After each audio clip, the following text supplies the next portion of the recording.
Example number 5. A particle starts from origin at t0 with a velocity 5 meter per second, and remember there is I, so that means it is in x direction, and moves in xy plane under the action of a force which produces a constant acceleration of this much. The question is A. What is the y coordinate of the particle at an instant its x coordinate is 84 meter? And the question B is what is the speed of the particle at this time? सो इस question को थोड़ा सा समझ लेते हैं, draw करते हैं पहले. So particle start from the origin, जो हमारा एक्स वाई है, दिस इज द ओरिजन. यहाँ से पार्टिकल स्टार्ट हो रहा है with a velocity of 5i. That means purely in this direction, X direction. i is the unit vector in X direction. Okay, तो ये पार्टिकल है इस डायरेक्शन मूव कर रहा है when t is equal to 0, means initially t is equal to 0 पे यहाँ पे है. Okay, and moves in x y plane, इस एक्स वाई प्लेन में मूव कर रहा है. किसके अंडर में? Under action of a force which produce a constant acceleration. इस पे एक फोर्स लग रहा है जो कि कांस्टेंट एक्सेलरेशन प्रोड्यूस कर रहा है, पर एक्सेलरेशन की डायरेक्शन दी हुई है 3i + 2j. दैट मीन्स खाली i, ये मतलब एक्सेलरेशन दो कंपोनेंट है, एक्स कंपोनेंट और वाई कंपोनेंट, राइट. तो यदि मैं बोलूँ कि फोर्स क्यों लगता है, एक्सेलरेशन क्यों प्रोड्यूस, उससे फोर्स लग रहा है. एंड फोर्स और एक्सेलरेशन एक ही मतलब होता है, क्योंकि मास तो कांस्टेंट होता है, जो एक्सेलरेशन की डायरेक्शन है वही फोर्स की है. दैट मीन्स एक्सेलरेशन ये लग रहा है. एक्सेलरेशन के दो कंपोनेंट, एक एक्स कंपोनेंट एक वाई कंपोनेंट.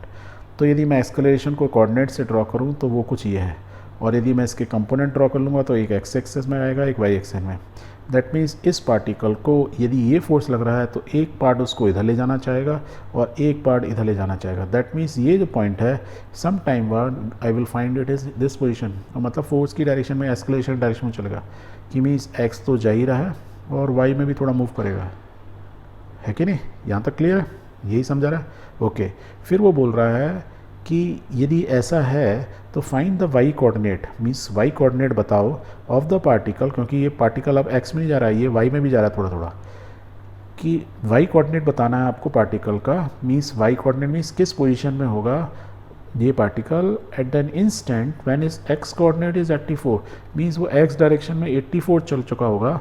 तो वाई कोऑर्डिनेट बताओ मेरे को कितना होगा, है ना? थोड़ा टिपिकल तरीके से पूछ रहा है. So we will solve it this way. Given velocity at t is equal to 0 is u, initial velocity is 5 meter per second. आप इसमें ना थोड़ा कंफ्यूज मत होना, ये वेक्टर फॉर्म में. आपने सारे फार्मूला देखे थे ना, काइनेटिक फार्मूलास, तो वो सारे इसमें यूज़ हो जाएंगे. Okay. The acceleration is this, तो इनिशियल मतलब इनिशियल वेलोसिटी इस वेक्टर से रिप्रेजेंट हो रही है, एक्सेलरेशन इस वेक्टर से रिप्रेजेंट हो रहा है. तो हमको what we have to find out, क्या पता लगाना है? कि हमको पता लगाना डिस्टेंस पता लग जाए. यदि हमको पता लग जाए टी टाइम बाद या फाइनल वेलोसिटी मालूम चल जाए, यही तो है, क्योंकि अगला क्वेश्चन है speed of the particle after time T. तो डिस्टेंस एंड वेलोसिटी पता लगानी है जब इनिशियल वेलोसिटी और एक्सेलरेशन दिया हुआ है, means after T time. Okay, let's see. तो ये आपको इक्वेशन याद है, लेट्स यूज़ दीज इक्वेशन. तो एस इज इक्वल टू कौन सी वाली मैं यूज़ कर रहा हूँ, this ut plus half at square. तो I can write ut, u is this, t plus half at square, half a means acceleration ये into t square. Let's solve it. तो इसको आप सॉल्व करोगे तो t स्क्वायर मल्टीप्लाई करो तो i वाले जो पार्ट हैं, जो i डायरेक्शन है, मीन्स जो x डायरेक्शन के कंपोनेंट है मैंने एक साथ लिख लिए, y वाले मैंने एक साथ लिख लिए, मीन्स j वाले एक साथ लिख लिए.